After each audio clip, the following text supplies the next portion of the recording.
Hello दोस्तों, आज हम पढ़ रहे हैं सामाजिक विज्ञान कक्षा 10वीं का प्रश्न बैंक सॉल्यूशन। भूगोल वाला पार्ट है हमारा, भूगोल समकालीन भारत 2। ठीक दोस्तों, भूगोल है तो इसका हमने पहला और दूसरा जो पार्ट है, मतलब जैसे ये कृषि है, अब ये कृषि तीसरा पार्ट होगा ना। तो इस तरह के हमने मतलब एक वीडियो बना दिया है, उसमें क्वेश्चन भी है और आंसर भी, और दो वीडियो पहले बताया था जिसमें सिर्फ विकल्प भरते हैं। तो दोस्तों उसका नीचे डिस्क्रिप्शन में लिंक रहेगी, आप लोग देखिएगा और चैनल को सब्सक्राइब कीजिएगा और लाइक कमेंट शेयर कीजिएगा, क्योंकि हमारे चैनल में प्रश्न बैंक के सॉल्यूशन डेली आते रहेंगे किसी न किसी सब्जेक्ट के। तो दोस्तों चलिए आज हम कृषि वाले का देख लेते हैं। तो क्या है, निम्नलिखित में से कौन सी कृषि उस कृषि प्रणाली को दर्शाती है जिसमें एक ही फसल लंबे चौड़े क्षेत्र में उगाई जाती है। जैसा कि क्या है, ये पहला है बगाती कृषि। ठीक दोस्तों, दूसरा है निम्न में से कौन सी रबी की फसल है, जैसा कि गेहूँ। ठीक दोस्तों, आगे देखते हैं। यहाँ से हमने स्टार्ट कर दिया है। अगर इसके पहले देखना चाहते हैं तो डिस्क्रिप्शन में अवश्य जाइएगा, वहाँ लिंक होगी, या फिर वीडियो चैनल में जाइएगा, प्लेलिस्ट में वहाँ से मिल जाएगा। ठीक दोस्तों, तीसरा देखते हैं। निम्नलिखित में से कौन सी एक फलीदार फसल है। कौन है, दालें, फलीदार फसलें। ठीक, दालें हैं। भारत की कितनी जनसंख्या कृषि कार्यों में संलग्न है। कितनी है, 2/3। ठीक दोस्तों, पाँचवा है निम्नलिखित में से भारत की मुख्य खाद्यान्न फसल है, जैसा कि चावल। ठीक दोस्तों, सत्य सत्य देखते हैं, चलिए नीचे चलते हैं। तो दोस्तों जैसा कि आप लोग देख भी सकते हैं, लेकिन हम पढ़ के बता दे रहे हैं तो ज़्यादा समझ में आ सकता है। सत्य सत्य क्या है, रोपण कृषि के द्वारा चाय, कॉफी और रबर इत्यादि का रोपण किया जाता है। सत्य है।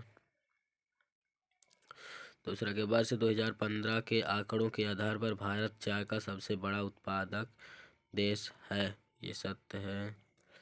तीसरा है कपास, जूट और प्राकृतिक रेशम भारत में उगाई जाने वाली रेशेदार फसलें हैं। ये भी सत्य है दोस्तों।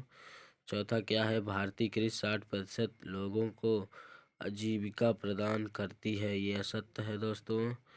पचमा जैसा कि हमारा प्री बोर्ड में आया भी था, और दोस्तों अगर आप लोगों ने प्री बोर्ड का पेपर ना देखा होगा, किस तरह आता है ना समझा होगा, तो प्ले लिस्ट में जाइएगा, फिर डिस्क्रिप्शन में देखिएगा, लिंक रहेगी, आप वहाँ से देखिएगा।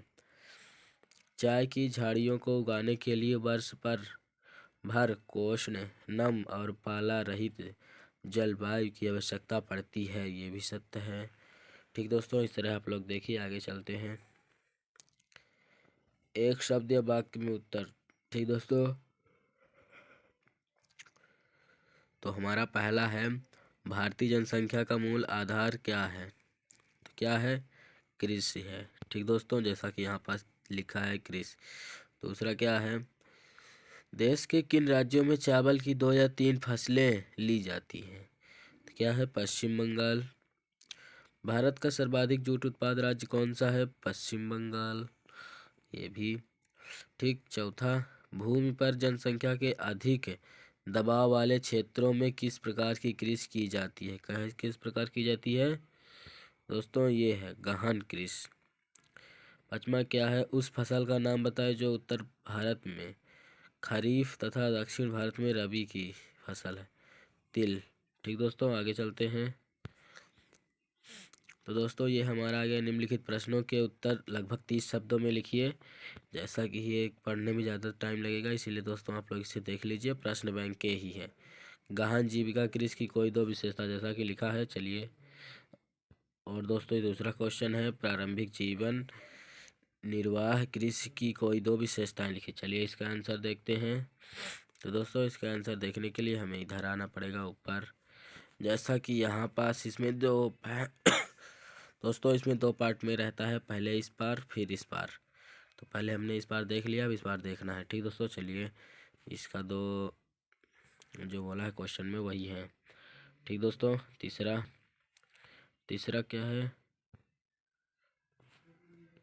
ये है वाणिज्य कृषि की कोई 2 विशेषताएं। ठीक दोस्तों, यहाँ 3 4 है, क्या है, 2 ही लिखे। ठीक दोस्तों, 2 खोल के देखने में। ये चौथा क्या है, रोपण कृषि की कोई 2 विशेषताएं। दोस्तों इसमें लगभग विशेषता ही पूछा है, और ये रबी एवं खरीफ की फसल में कोई दो अंतर, जैसा कि दोस्तों ये इस बार प्री बोर्ड में आया था रबी एवं खरीफ की फसल। ठीक दोस्तों, ये दी हुई है। रबी की फसल आप लोग इस तरह भी लिख सकते हैं, या फिर एक तरफ रबी की फसल, एक तरफ रबी की, एक तरफ खरीफ की फसल लिख के लिख सकते हैं, या दोस्तों ऐसे ही लिख दीजिएगा। दोस्तों प्रारंभिक, आगे देखते हैं। ये यहाँ जो दिया है क्वेश्चन, तो इसका पहला आंसर है, जहाँ प्रारंभिक जीवन निर्वाह कृषि की कोई दो विशेषताएं, जैसा कि ये ऊपर वाला है। ठीक दोस्तों, ये वाला है। तो दोस्तों हमें क्या हाँ देखना है, ये देखना है। अब हम कह सकते हैं कि भूगोल का चौथा पार्ट है, आप लोग पार्ट देख लीजिएगा। ठीक, खनिज एवं ऊर्जा संसाधन। ठीक दोस्तों, ये है, तो हमें इसे ही देखना है। चलिए देखते हैं क्या है निम्नलिखित में से आध्यात्मिक खनिज है। क्या है? अभ्रक है। ठीक दोस्तों, दूसरा है मैग्नीज का उत्पादन किस राज्य में सबसे अधिक होता है? उड़ीसा में होता है।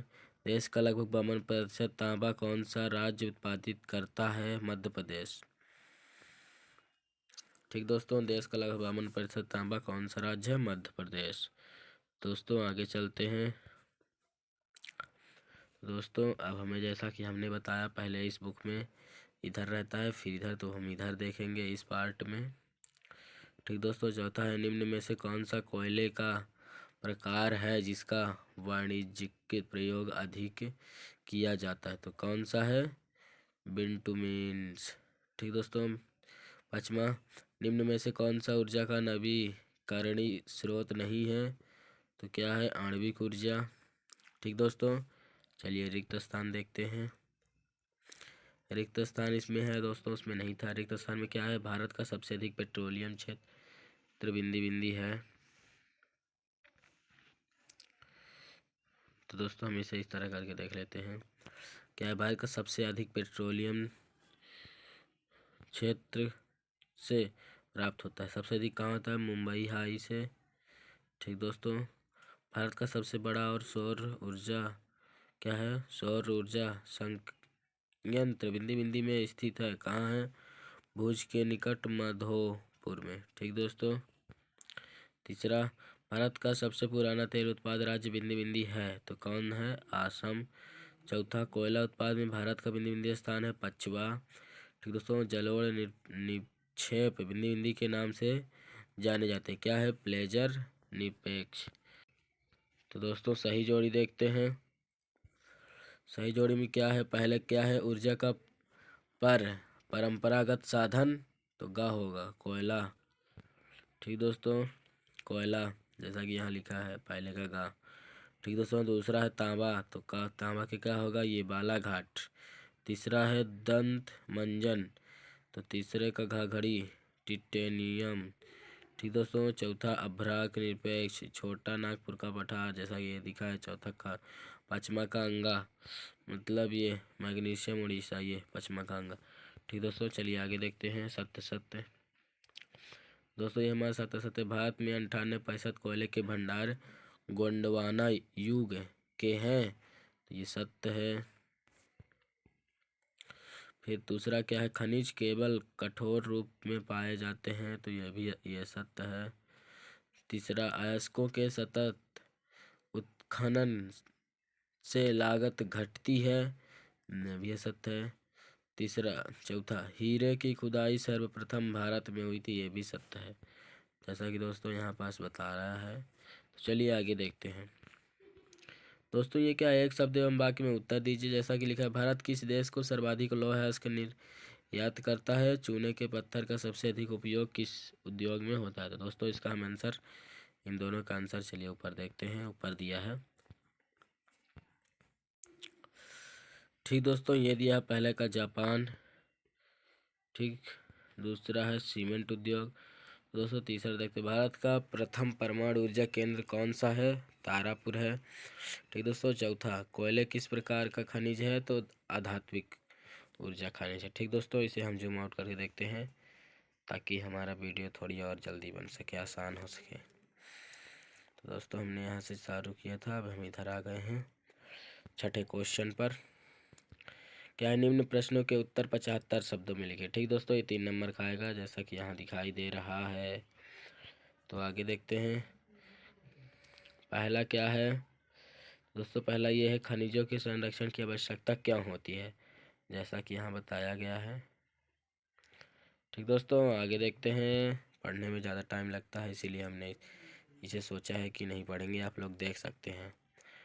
दूसरा क्या है, आबशादी चट्टानों में खनिजों का निर्माण किस प्रकार होता है। ठीक दोस्तों, कौन कौन से खनिज दंत मंजन में सहायक होते हैं, जैसा कि यहाँ पास बताया है।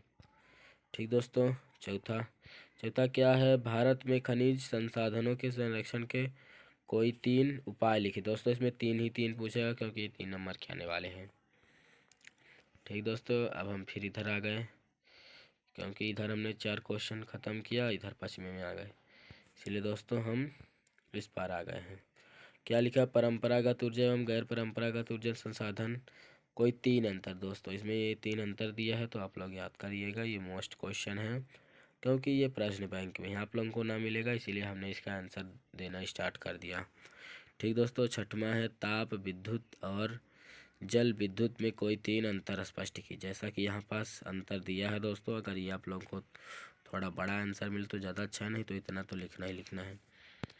ठीक दोस्तों, 7वां है, खनिज क्या है। दोस्तों, यहाँ परिभाषा पूछा है खनिज की, तो हमें लिख देना है। ठीक दोस्तों, फिर नीचे 8वां में पूछा है, लौह और अलोह खनिज में कोई 3 अंतर।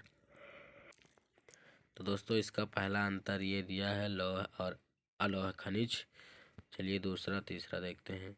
तो दोस्तों, दूसरा दो यहाँ दिया हुआ है, ये धातु शोधक उत्पाद। ठीक दोस्तों, 9वां देखते हैं। 9वां क्या है, मैग्नीज। ठीक दोस्तों, 9वां है, मैग्नीज के क्या उपयोग हैं, इसके प्रमुख उत्पादक राज्य तथा उनकी हिस्सेदारी प्रतिशत अंक बताइए। ठीक दोस्तों, जैसा कि ये सब बताया है, आप लोग देख सकते हैं। तो दोस्तों, अब हम चलते हैं मानसिक आधारित प्रश्न, मानचित्र आधारित प्रश्न। ठीक दोस्तों, ये भी हमारा अगला पार्ट है भूगोल का, तो चलिए देखते हैं। क्या है, सही विकल्प चुनकर लिखिए। भारत के मानचित्र में निम्नलिखित को दर्शाइए। मानचित्र देखें दोस्तों, इसमें मानचित्र वाले क्वेश्चन आ रहे हैं, जो कि जितना बोला है इतना हमें देखना है। ठीक दोस्तों, इस बार हमारा कौन सा था मैं बताता हूँ। ठीक दोस्तों, यहाँ इतने क्वेश्चन दिए थे और ये पूरे इसमें दर्शाए हैं मानचित्र में।